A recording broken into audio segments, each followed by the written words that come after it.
Alrighty, thank you, Lorena. We're going to call to order the Tuesday, February 20th meeting of the Corte Madera Town Council. Can we have a roll call, please? Councilmember Casissa. Here. Councilmember Lee. Here. Councilmember Thomas. Here. Vice Mayor Ravazio. Here. Mayor Beckman. Here. Please join me in a salute to the flag. I pledge allegiance to the flag of the United States of America and to the republic for which it stands, one nation, under God, indivisible, with liberty and justice for all. Thank you, everybody. Now we're going to have open time for public comment. This is an opportunity for members of the public who would like to speak on any items that are not on tonight's agenda to do so, and members of the public will be given 3 minutes apiece. We're going to start with public comment from anyone here in person who would like to speak. And if you'd like to speak, please go ahead and head to the podium there. And can we make sure that mic is on there? Then Okay. it's on. Great. Perfect. You're welcome to start speaking, and we'll just, I think we'll put up our 3-minute timer here, and happy to hear from you. Okay. Hello, I'm Helen Manadas, and this is my husband, Larry Garvin, and we live at 500 Redwood on Christmas Tree Hill in Corte Madera. We're here in support of our neighbor, Nene Okoye, who will talk to about a situation we have up there with an old historic and defunct street, Colony Way. And there's some difference of opinion about public access to that little strip of road. It's important because of safety and emergency reasons that we maintain access. And I'll turn it over to Nene to share with you all the research that she's done about this little street. Perfect. Thank you.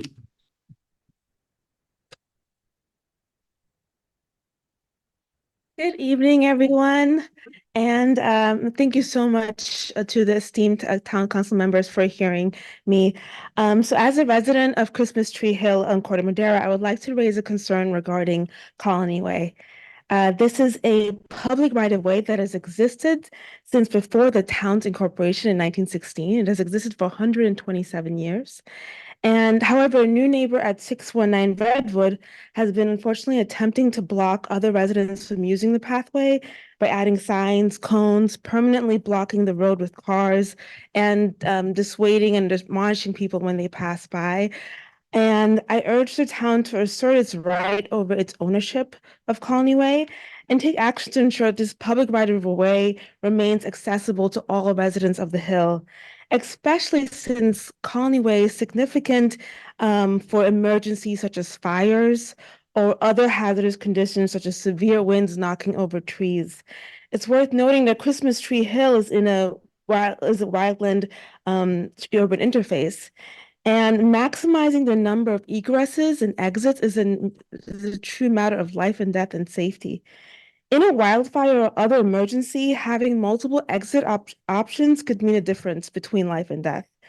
So for example, if Redwood Avenue was blocked above the junction of Morningside Drive, Colony Way would actually be the only established physical way to leave Christmas Tree Hill safely. I understand that the town has not maintained the street and abandoned a part of Colony Way, but I urge it not to abandon the entire Colony Way altogether. Resolution 1325 was passed by town council members in 1971, such as you, and they at that time understood the responsibility of that to maintain access for residents. And also, finally, I would also want to ask the town council to consider the legal precedent that would be set if an individual would successfully adversely possess public land. Unfortunately, we do have individuals who are seeking to usurp public land in many instances in the country. And what kind of precedent would this set if an individual would successfully be able to take public land that was otherwise actually public property, simply by adversely possessing it, meaning taking ownership of it just by saying that they do, even they don't. So in summary, I also have documentation showing that Colony Way is indeed the property of Corte Madera. And I just wanted to thank you all for your time. And if you have any questions, please let me know.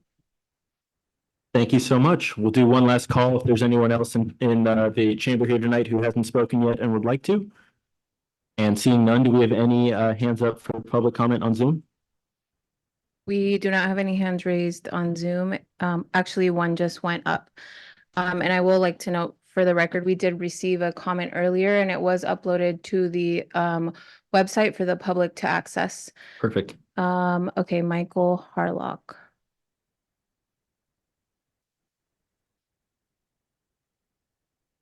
Go ahead whenever you're ready. Can you hear me? Yes. Oh, hi, Eli.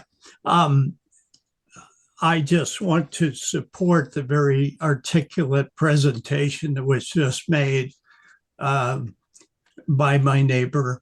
And we see no reason why Colony Way, which I'm only 2 properties away from it. And I'm have a survey that was done for my neighbor that showed Colony Way clearly as a public right-of-way, though it may not have been accepted for maintenance. And it is critical to the service and safety of the area. So I just want to lend my support to the speaker who really benefits from access, as we all do, and should, as a public right-of-way. So I just wanted to voice my support for her position. Thank you. Great. Thanks so much, Michael. Any other hands up on Zoom? We do not have additional hands raised on Zoom. All right, I'll make one more call in the chamber. If anybody would like to speak on any items not on tonight's agenda. And not seeing any hands, so we'll go ahead and close open time for public comment. Thank you to the speakers. I'll certainly look forward to learning more about this issue and I'll follow up with our town manager. We have no presentations tonight, so that brings us to item 4 on our agenda, which is the consent calendar. These are items that are routine or have been previously discussed and do not require further discussion. Any member of the council or public may pull an item from the consent calendar for discussion. Would any council members like to pull any consent items? Seeing none, we'll turn it over to public comment on the consent calendar. Do we have any hands up on Zoom or in the chamber to pull any consent calendar items or comment? I'm seeing none in person.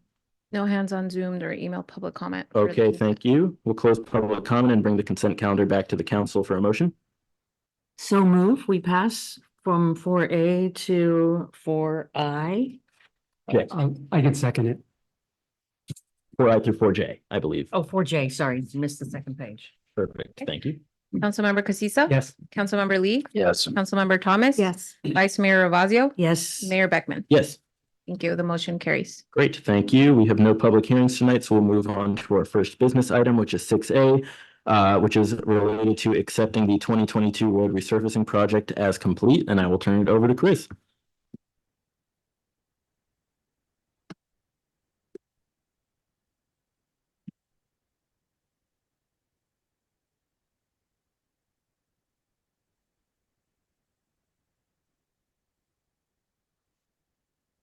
All right. Thank you, Mayor Beckman and Town Council. I'm Chris Good with the Public Works, and I will be talking about the notice of completion for the 2022 road resurfacing project, phase 2. Next slide, please. So just to recap the project a bit, on the left, there is a map of all the roads and parking lots included. There was 37 in total. And for the most part, the project was meant as a maintenance treatment to prolong the life of the roads. And so mainly we use a rubberized cape seal as the treatment method. So on the top right, you can see the first layer of the treatment. It's a rubberized chip seal. So they mix asphalt emulsion with ground up recycled rubber tires, spray on the road, and then spread aggregate over it. And so, and then on top of that, they put microsurfacing, which is on the bottom right, which is uses a smaller aggregate, makes a smoother surface.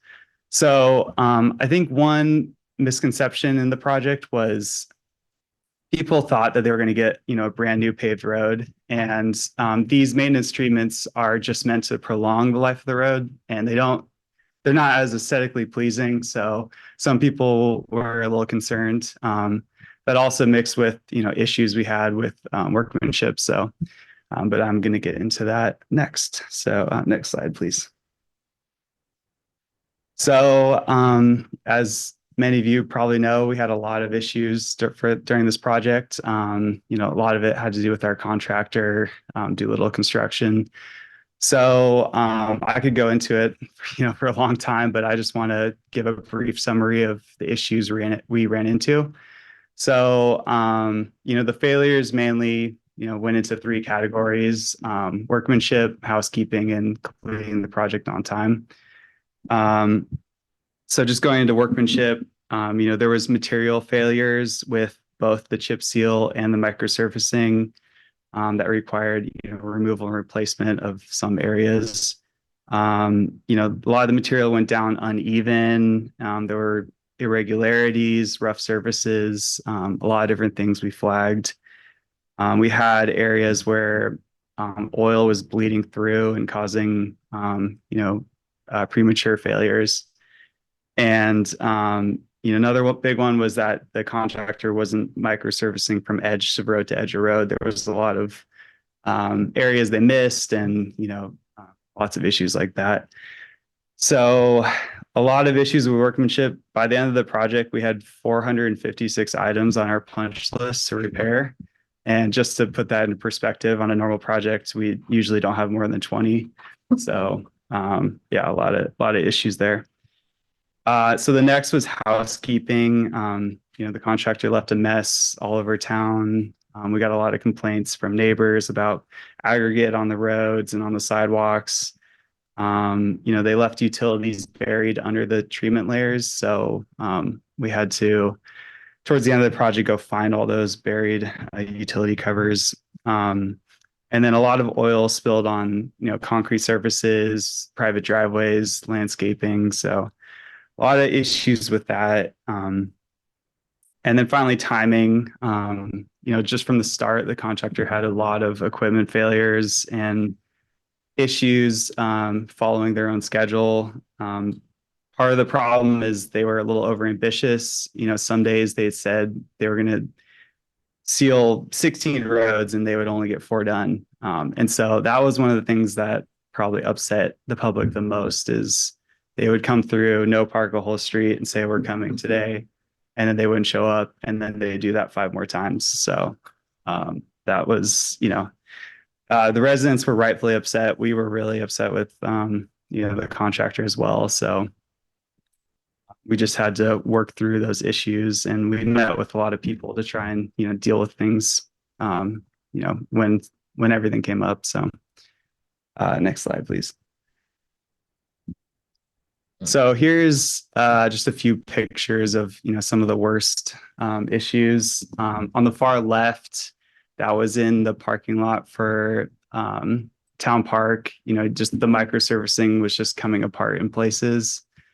The middle picture, you can see they covered someone's nice brick driveway in asphalt emulsion. On the top right, there were areas where the surfacing treatment went in uneven. So, after they swept it, you could see right through the layer they just put down.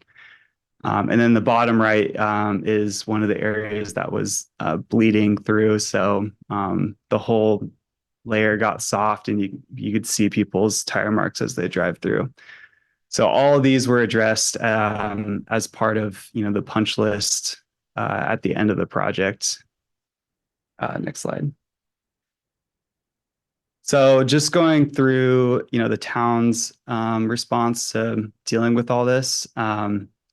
Just as a preface, we have to follow public contract code and our own contract. And so a lot of that gives the contractor multiple attempts to fix their issues and deal with things. But, right from the start, we were noticing issues, and we were telling them that in the weekly meetings, but they didn't really improve. So on August 9th, we sent a notice of default letter to Doolittle. And that process basically allows them to create a recovery schedule. And they have to then do all the work in that schedule or else they're in default. So they started again and then once again failed. So on September 6th, work stopped and the town sent a demand letter to their performance bond surety. So after that, we went back and forth with the surety for weeks, and they were investigating and opening a claim, but they were saying that they would likely end up using Doolittle to fix the project at the end because they're the ones who get to choose who deals with everything. So we decided instead of going down that complicated route, we would just negotiate new terms with Doolittle to complete the work using the surety as, you know, the intermediary. So we went back and forth several weeks. We were speaking with their CEO and we set new terms where they had to bring in a new, more experienced crew. They had a minimum amount of workers to get the work done on time. And the surety provided a third-party inspector there who was inspecting Doolittle's work and being the middleman between us and them. And so work resumed on October 16th, and they were able to complete everything by November 29th. So we signed off on the punch list and approved the work for a contract. Next slide. So here's just a few examples of, you know, some of the repair work. The top left was right in front of the community center. They had to remove all the striping in the parking lot and grind out a bunch of areas that were damaged, and then put a new layer of microsurfacing through the whole parking lot. Bottom middle is on Granada Drive is another area that they had to put a whole new layer of microsurfacing. And then top right, that's Pixley. There was a bunch of work there, and that was kind of the finished product. So yeah, after all 456 items completed, we felt like they had completed the work per the contract. So this is just a final summary of the timing and billing. The first working day was May 23rd. And the final contract working day was August 2nd, and they didn't complete the project till November 29th. So that resulted in 78 liquidated damages. And just to explain that, liquidated damages are a penalty for every calendar day past the last contract working day. In this project, it was $1,500 per day. So that resulted in a $117,000 penalty. So just to go through the costs, council authorized $1.49 million. The final cost of the project was $1.37 million. But then from that, we deducted $117,000 and then another $8,000 in change orders. So the result was about $1.25 million. So taking the difference between the authorized amount, about $248,000 will be returned to the Measure F sales tax fund, you know, after those completion and after we release retention.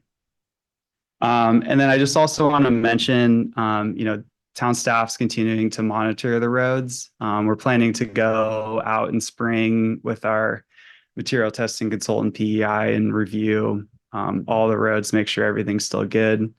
And we have a 1-year warranty from the date of the notice of completion. It's in our defective material and workmanship bond. So if anything comes up, we can make Doolittle come back and, you know, make the repairs until, I guess, February of next year. So I think that's all I had. Oh yeah, of course.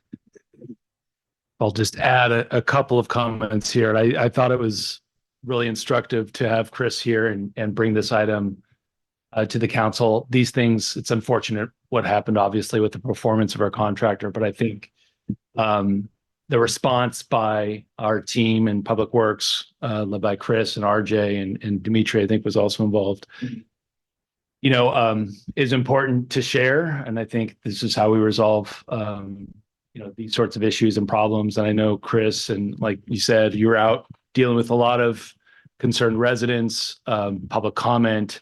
It did take a lot of staff time and energy. Amy as well was involved to a certain extent there with the surety and some advice there as well. But at the end of the day, I think just wanted to have you hear all that goes into making sure that at the end of the day, we get it right. And that we hold the contractor responsible, and then ultimately saving some of the money and going, which is important that we put that back into the sales tax fund for other future infrastructure projects. So thanks, Chris. Great. Well, thank you, Adam, Chris. Great report. Thank you for the recap and for kind of bookending that nightmarish project for us, closing the chapter on it. Any questions from council members? Oh, I just want to say thank you, Chris, for that thorough report. You answered the question that I had, which was about whether there was a warranty. So glad it's now behind us. Just Yeah. Yes. one, two. So were they able to also thank you? Great report. I love it when we hear the details of the drama. Were they able to make all those repairs, like even the bricked in driveway that was covered with asphalt? And did they do them to the resident satisfaction? Are there any outstanding, like still angry people, or is everybody happy?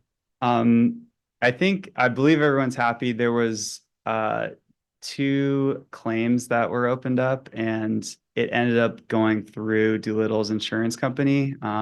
One resident, I think, is getting a whole new driveway. And another one is they're still figuring it out, but that's kind of Doolittle's kind of taking the lead on those. So we feel it's okay to move with the notice of completion. But yeah, everyone else, they were able to use power washers and steam clean concrete and get it all cleaned up. So I believe everyone was happy at the end. Great. Thank you. Just a quick question. Have we used them in the past? Do you know, to do work for the town, or is this like the first time they've done work? I'm not aware. I mean, I've only been at the town for 4 years, but I haven't seen their name in any of our records. So I think it's the first time. They're based out of Washington, but they work on the whole West Coast. So they're a large company, but yeah, I haven't worked with them before. All right, thanks. First and maybe last. Any other questions from council members? Okay, seeing none, we'll open this up for public comment. Would any members of the public like to comment in person or on Zoom? If you're on Zoom, please go ahead and raise your hand. Not seeing anyone in the public who would like to speak. No hands raised from attendees on Zoom or emailed public comment for this item. Sounds good. Thank you. So we'll close public comment and bring this item back to the council for discussion and a possible motion. Any last thoughts? Do they understand the irony of their name? Yeah. Chris, I just wanted to thank you and RJ and all the team members. I know that as much of a pain as this was for members of the public who were very patient, this was also a huge pain in the neck for you guys, and you had to do a lot of hand holding here. So thank you. And I hope that the takeaway for members of the public is we can't always guarantee that a contractor is going to perform, but what we can guarantee is that when they don't, we're going to make it right. So I really appreciate the lengths that you and the staff went to really make taxpayers in the community whole on this. Thank you. With that, does anyone want to make a motion?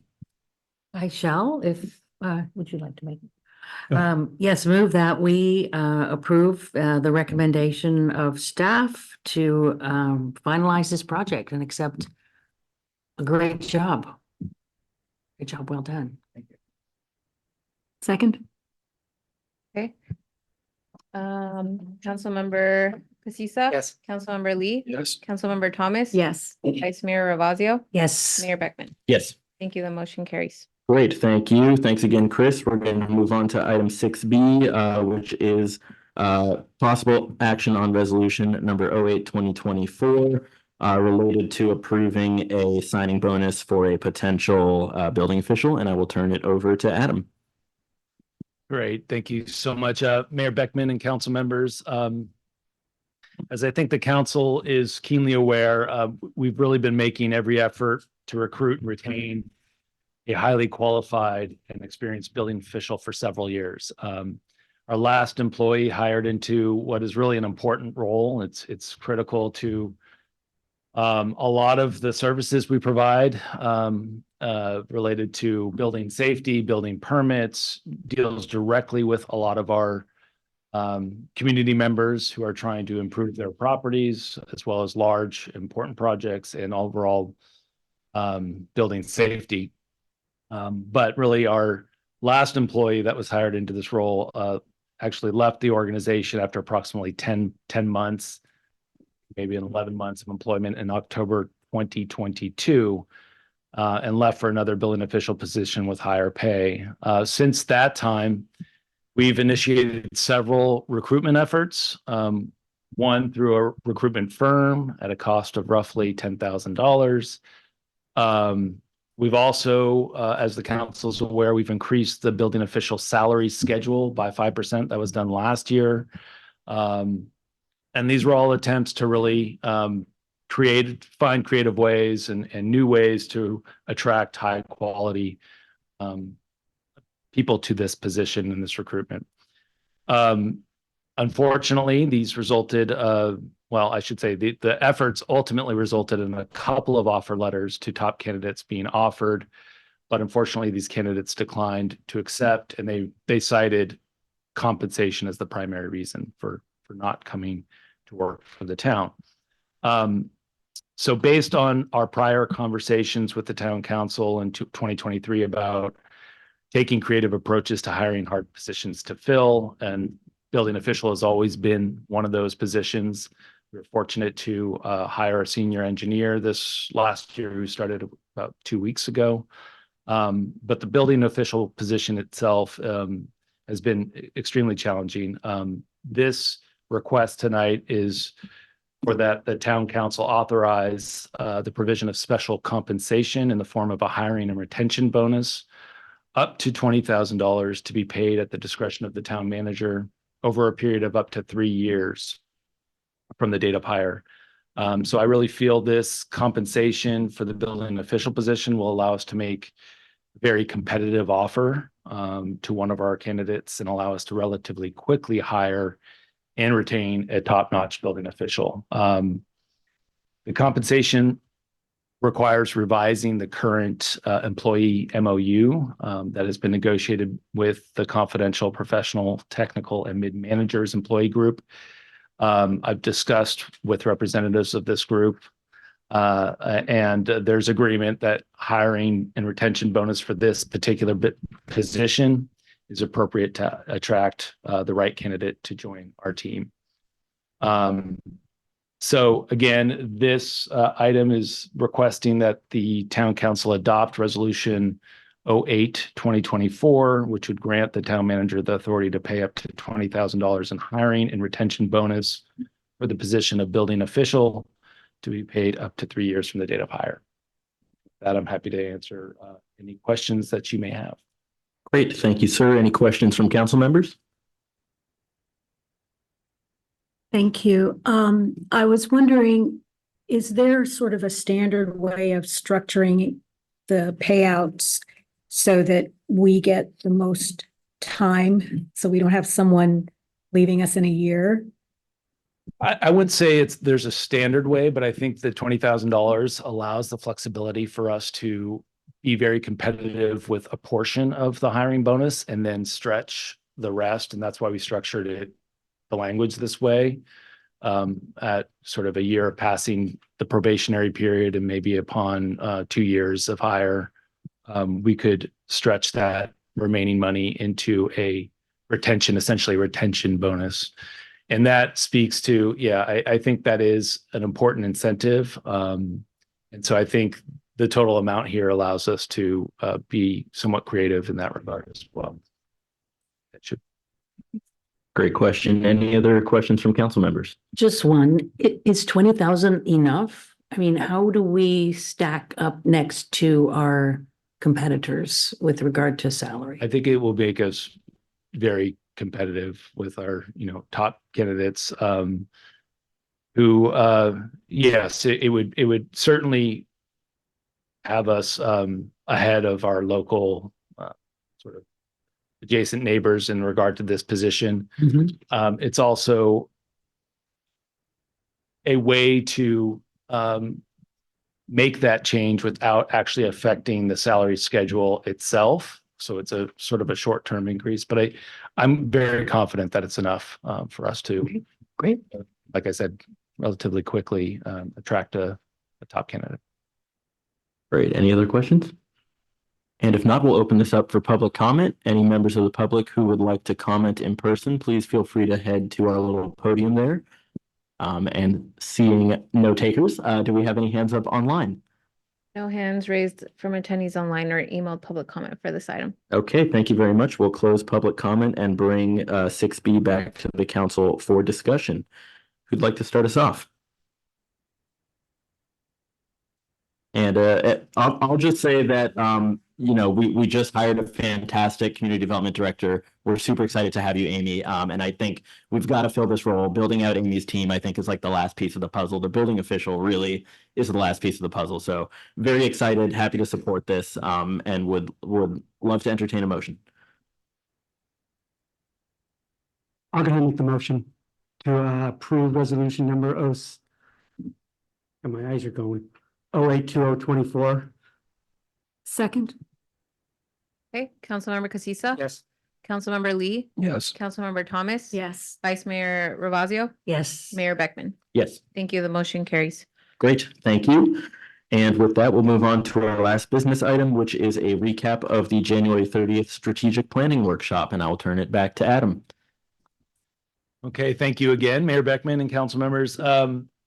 So first off, just want to thank the council and all staff who participated for the time and energy. It was a long meeting, but I think it was a very successful meeting that provided a lot of great direction for staff and a lot of good discussion, and built sort of a consensus around moving forward in 2024 on a work plan. So a couple of notes, coming out of that meeting as described in the staff report.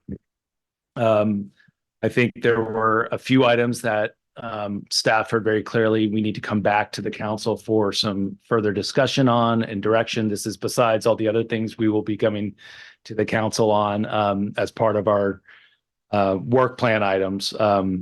But frankly, one of them was related to a proposed zoning amendment. We did talk about coming back and working on an amendment that would permit certain commercial uses, including gyms and fitness businesses, to operate outdoors. So we'll be coming back probably toward the later part of the year with a draft proposal for council consideration on a zoning amendment there. We also discussed that we would come back to the council for discussion and potential direction regarding the town's parks and recreational department budget, how various resources are allocated to scholarships, an overall approach or philosophy towards the cost recovery model, and sort of the various different factors that go into that model. And I think Daria will be part of that discussion, as well as Tim Berry, of course, and myself. Also related to, somewhat related to the Parks and Rec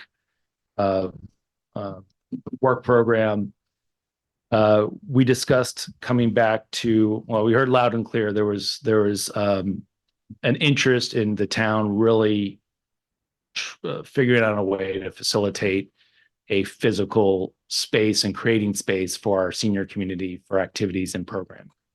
And so my response to that at the time, and I'm just trying to confirm that here, was to come back to the council before we get into, there's several different options, but before getting into spending a lot of time and resources, coming back to the council and saying, here are a few options. These are the ones we'd like to move forward with, analyzing and really investing time and energy into exploring further, so we can get that direction. And then it's going to be an iterative step after that to come back and actually have a proposal for the council to consider in that regard. And that process is frankly already starting. And then finally, another one was to consider increasing coming back with a proposal for consideration of increasing the stipend for town council members.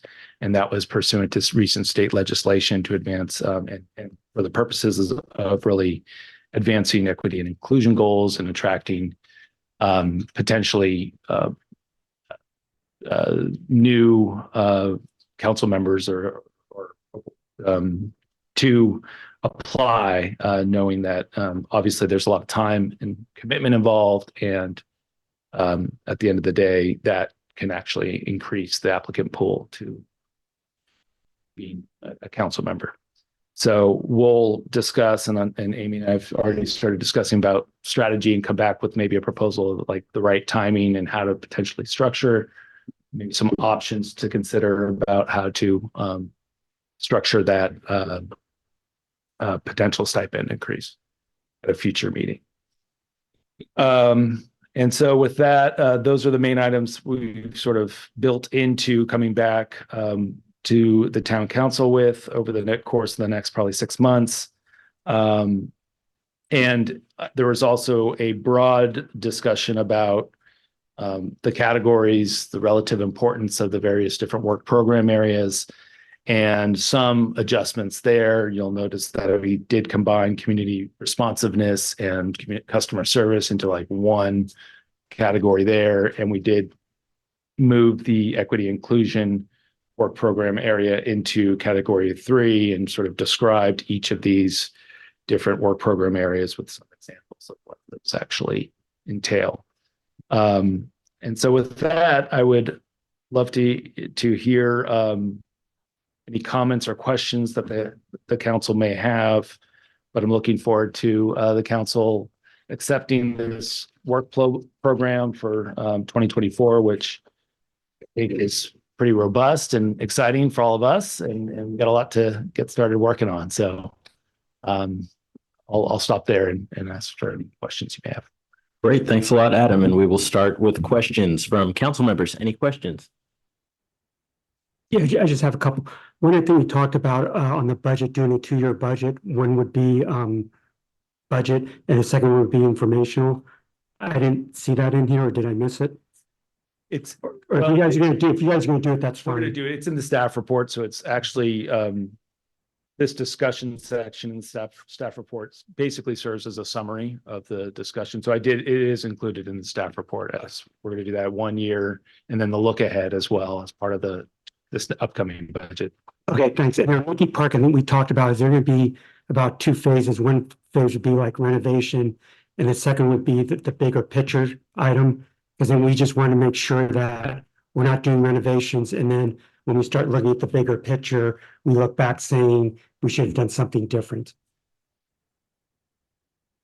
Yes, and I think certainly we will move forward in that with that direction. I'm happy to do that. And I don't know if phases or what the specific projects, how we call them, but it's certainly, absolutely, that will be our approach. We don't want to implement something that can't be built upon for a potential future and more full vision of that park. Okay, and the last question is on the which item? It's about the field, looking potentially redoing the field, which is a longer term project. It's going to be more costly. Is there consideration into making sure, I want to say from a legal standpoint, that the use agreements with the school district, those are buttoned down, because we're putting a lot of money into that field. I just want to make sure we're protecting our assets down the road, if that makes sense. Yes, and absolutely. And I think with all of these, for example, that project, if we advance this to a certain level, and I think that's what we talk about, is sort of exploring what it would take to do the larger or more costly field improvement with the drainage and everything. We're going to have to do a lot of that work in advance of coming back to the council and requesting sort of authorization to move forward with that project. And we'd outline timelines, we'd outline, certainly, yes, we're going to have to sit down with the school district and make sure that's buttoned up on any sort of investment that the town is going to make and how that field is used as a result. If the town's going to put that forward, if there's a shared sort of funding agreement, et cetera. There's a lot of things, but how that could play out. And that is one, I think, key aspect of that project that needs to be further examined and will be discussed with the school district. Okay, thanks. So just a couple questions also on the Parks and Recreation budget, which I see it's really a DEI issue that we're talking about how we can take care of those in our community who don't have the means to pay our regular fares. But I'm wondering if that process will involve conversations with the school regarding the after-school program specifically. And, this whole thing with them turning the program over to us happened at the beginning of COVID. I don't know that there was ever anything even in writing, and I understand there's 4 portables there now that the town has control of or access to, so I just want to make sure we get that big picture of the relationship between the town and the school. And that kind of goes into the field issue as well. And I think that's all I got. Oh, wait, that was supposed to be a question. Okay, well, I'm gonna ask. Yeah. Any Could questions? you rephrase it as a question, just like on Jeopardy? Any questions down here? Okay, Yeah, I'm good. alrighty, thank you. So with that, we will open this up for public comment. Any members of the public who would like to comment on this item, if you're here in person, please go ahead and head to our podium here. If you're on Zoom, please go ahead and raise your hand. I'm not seeing any takers in person here. Do we have any hands up online? Yes, we do. We have a hand raised from Patty Stolier. Great. Thank you. I just want to say how thrilled I am to hear the momentum building to finally get another center happening. So anything I can do to facilitate that, bring it on. So thank you so much for your consideration of that. Thank you. Okay, no additional hands raised, and we did receive public comment earlier today, and it was made available to the public on the website and shared with council ahead of the meeting. Great, thank you, Lorena. Thank you, Patty. We'll go ahead and close public comment on this item then, and bring it back to the council for discussion and a possible motion to approve. I can make a motion, but I'm sorry, Eli, before I do that, I just have one question. We have like 72 items on here. Is it doable? I mean, it's we're kind of laughing about it, but in all sincerity, I've noticed the last couple of years, the tasks on these work plans are starting to creep up higher and higher, which means one of our valuable resources that people don't realize is staff time. It's a valuable resource. So I just want to make sure that, it's something that from your perspective, staff can handle it. And we don't come back saying, out of the 72, we can only get 10 done. And so it's not necessarily a numbers game, but I just want to make sure that, again, you have the bandwidth. No, I appreciate that. And I think, just from a process standpoint, this is something that, it's not that I'm creating this or without the input from all of our directors and department heads. I mean, this is going out to them and they're putting down what I think realistically they think they can accomplish. And I sort of push back the same way you are and say, are we sure? I will say so I think, yes, to the extent we had a very robust work plan last year, I'll say the one thing that concerns me a little bit is just we are moving. And so I try to stress that to our team. We are moving this year. It's going to be a big, not only the move, we have to get into the new facility. We have to we're going to be celebrating the building. We're all going to be getting familiar with new environs and how to use that facility efficiently and effectively. And customers are going to be coming and wanting to know how to use this building as well. So that's the one thing that it's an unknown about how much time and effort that's going to take. And that doesn't affect all our departments either. That's sort of, our public works team and a lot of them. But so that piece of it, I do think we're underestimating a little bit. But I think we're all excited to really do our very best to get this 72 items and everything else that we're doing done and at least make good progress on it. And you'll see some of the language is sort of written in a way that is like, we're going to be starting the process on this. There aren't, and it's going to move into the next year. So that's something to consider as well when you look at this. Thanks. Yeah, and Adam, you did a good job during the strategic planning session of really working with us to set expectations about what's realistic and what's not. So thank you for doing that. With that, do we have any other comments, or would somebody like to make a motion to accept the 2024 work plan? I can make the motion to go accept the 2024 strategic planning, plan. And I can enthusiastically second it, or Rosa Well, can. that adds to the enthusiasm. I decided to read through the whole thing, and by the time I was done, I was exhausted just reading it. So I really appreciate the way you guys go for it and understand that plans are plans and that we don't want to push too hard. We don't want people leaving or getting burned out or feeling like they're trying to do too much. So you can put that on your list of things to do too. Thank you. Okay, so I'll call the vote. Councilmember Casissa? Yes. Councilmember Lee? Yes. Councilmember Thomas? Yes. Vice Mayor Ravazio? Yes. Mayor Beckman? Yes. Thank you. The motion carries. Great. Thank you very much. Congratulations, Adam, and department heads. Awesome. So with that, that concludes our business items for tonight. We're going to move on to item 7, which is council reports, and we'll start with the town manager report. Just real quickly, I think want to just report on, obviously we've had a lot of rain.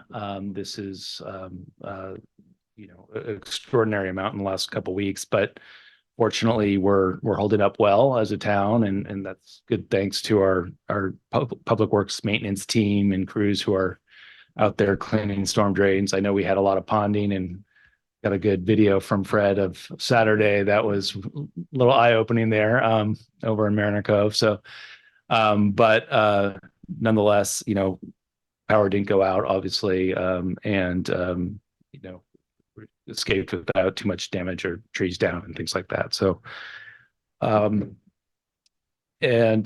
also just wanted to report on, I did take a couple of days. I did attend a city manager conference on say it was February 7th and 8th, I believe it was. And it was a quick conference down in Hollywood with all the many other city managers from around California.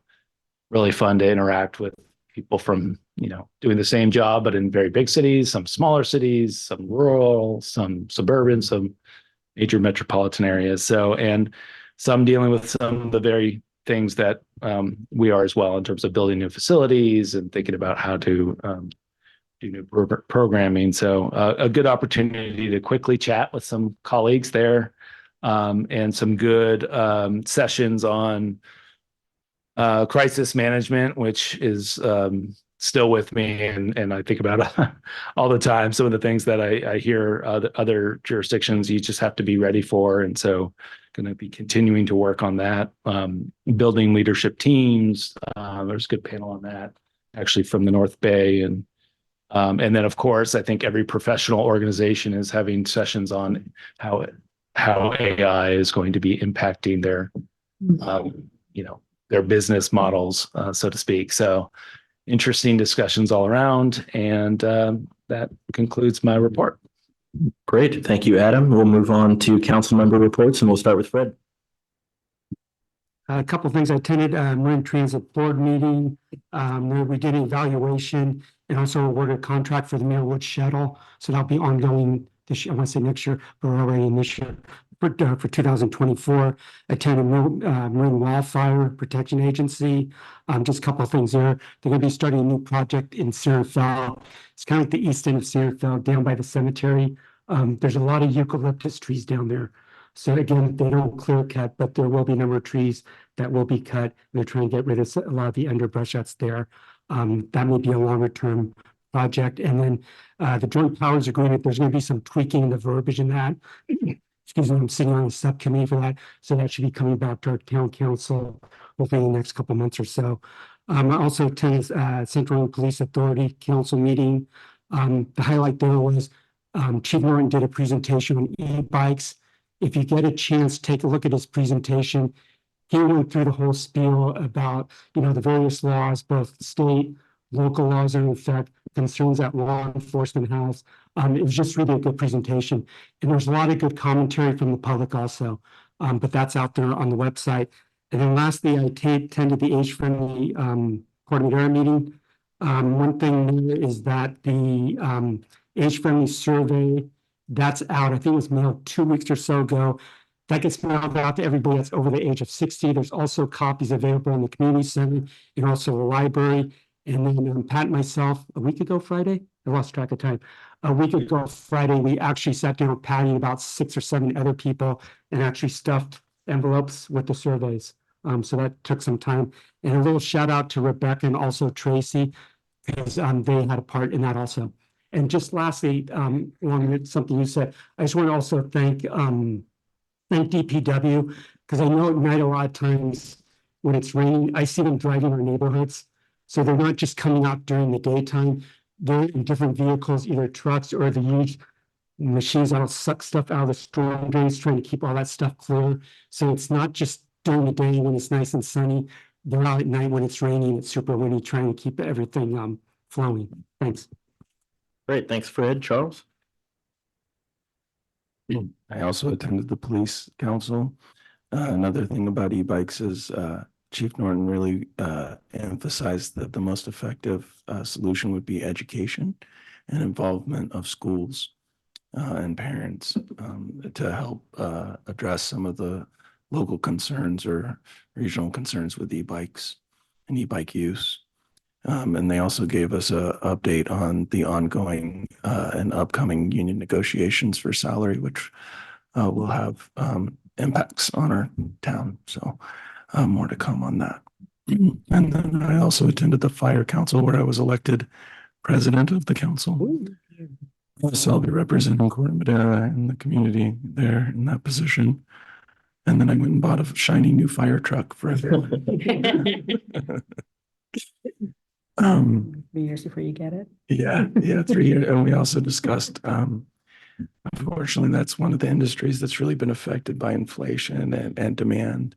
And so we had a very concise payment schedule for acquiring new ones. And with the JPA formulation, they had a replacement plan. And they talked about the nuances of how that's changing. And I think we're going to look more about alignments with that to kind of keep how to address that as we move forward. And I think they also have salary negotiations coming up as well that we're going to have to consider. We did a mid-year budget adjustment, I think. And then Martin also gave a report on the effectiveness of the fire breaks and gave some really interesting metrics on the way that the fire breaks, the timing and the size and the effectiveness of different types of approaches. Yeah, that's all I got. And then I didn't attend, but Police Chief Norton's presentation on e-bikes also well aligned with safe routes to school and some of the work they're doing with TAM and Hall. They're all like speaking the same language and going for the same goals. So that was really good to see. Thank you. Awesome. Thank you, Charles, and congratulations. Rosa? Yes, so I attended on February 5th, the Twin Cities Disaster Preparedness Committee meeting. We talked a lot about the upcoming preparedness drills that are coming up, I believe, March 10th. That's when the time changes. And additional opportunities for certifications and training leading up to that. I also, on the same day, attended Marin Healthy Youth. There were 2 members of the committee that attended the CADCA. It's Community Action Drug Coalitions of America, but it's actually a misnomer because it's international now. It was in DC, and they come together to talk about legislation and ways they can influence drug laws throughout the world because it does affect what's available here in America on the mean streets of Corte Madera. So that was a very, very interesting talk about that coalition. And then on February 8th, I guess we were both at the Central Marin Fire Council meeting. And we learned about the ballooning cost of and the ballooning timeline of getting fire trucks. They're basically double what they were before the pandemic. And it takes about 3 years to get them from time of order. So it's kind of a challenge. It's horrible. Well, thank you. Thanks for sharing, Pat. Just briefly, I've been helping Patty Stolier and Carla Condon sort of look around at what might be available now that they have a bequest that can help them maybe pay some rent. So we're looking at various options there. And the only other thing, I wanted people to know that Damon Connolly will be our freshman assemblyman who I think got 4 or 5 laws passed. His first term in office is going to be speaking this Thursday night at the Lions Club. If anybody would like to come, you can come hear his presentation for no charge or have a wonderful Italian dinner for only $15. And I don't think you can beat that deal anywhere. And then we've talked a lot about the schools, and Brett Geitman, our superintendent, is going to actually come and talk to us on March 7th and answer any questions. So you're also all invited to that. Great. Thank you so much.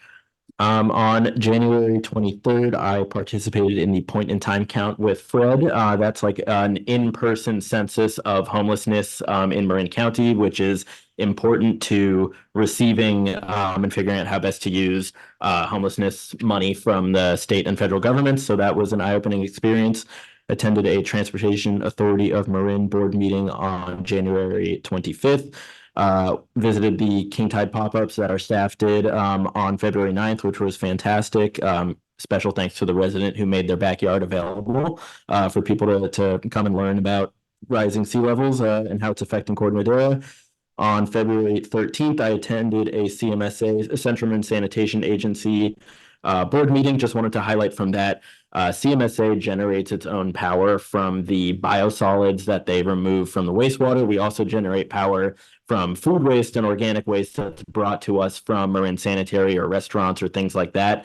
And CMSA generated so much power in the last year, we saved our ratepayers $1 million in energy that we would have otherwise had to buy. So that's pretty awesome. And so the program's been a huge success, and we're looking at actually expanding our ability, our capacity to receive more biosolids and generate more energy. And we actually now we're a net exporter, so we sell energy back to the grid. So it's a little power plant in our own backyard. And then on February 15th, I attended an MCE Clean Energy Board meeting, and that is all. So that concludes. Oh, yeah. I forgot one thing. I just wanted to update the council on sort of the follow-up to the Sanitary District Board meeting. And so we are having a Finance Committee meeting on this Thursday at 1 p.m. That will be to review the financing that was discussed of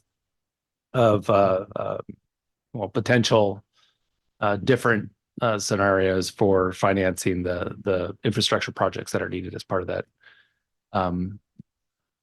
master plan there. So, and then the plan is to come back to the council or to the board on March 19th after that meeting. Perfect. Good follow-up. Thank you. That concludes council reports. Item 8, any comments on our draft agenda for the next meeting? And if not, we are adjourned.